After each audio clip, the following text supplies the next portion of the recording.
I would love to double click into a couple of those areas because they're all fascinating, and we could spend an entire session just talking about each one of them. But I would love to talk about the opportunity and the challenges around rural broadband access.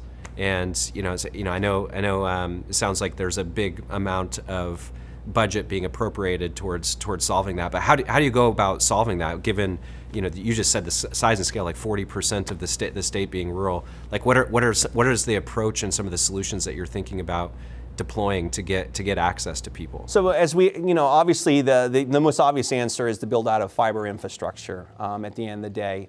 But some of the geography of our state is going to make it very difficult to deliver in all communities with fiber. We're also looking at fixed wireless solutions. We're also looking at leveraging more of the low Earth orbiting satellites. We've had some very successful pilots here with that as well.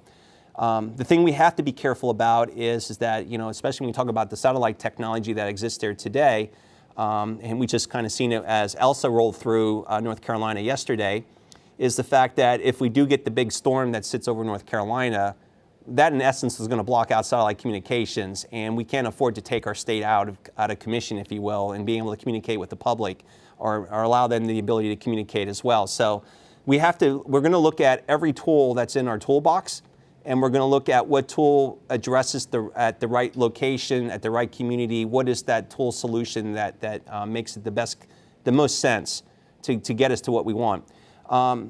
We are, as I said, looking at 100 down, 20 meg up. That's not aspirational, but we think that's a realistic target number for us to be able to achieve across the state of North Carolina.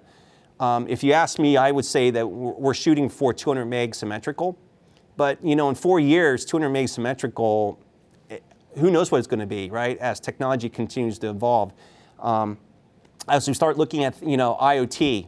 And IoT devices, and I think we saw during the pandemic examples across the country where IoT devices played a huge role. I can think of some colleagues out in the West Coast in California that were able to leverage IoT devices in the sewage lines to predict the next outbreak of COVID within their city.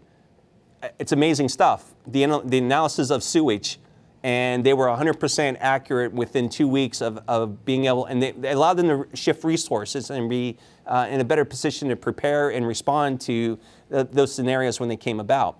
UAV, autonomous vehicles, maybe not something we're going to see as much of in the East Coast as the West Coast due to the population density, especially on the highways. I couldn't imagine I-95 having a UAV, but who knows? That's not outside the realm of possibilities at some point in time here.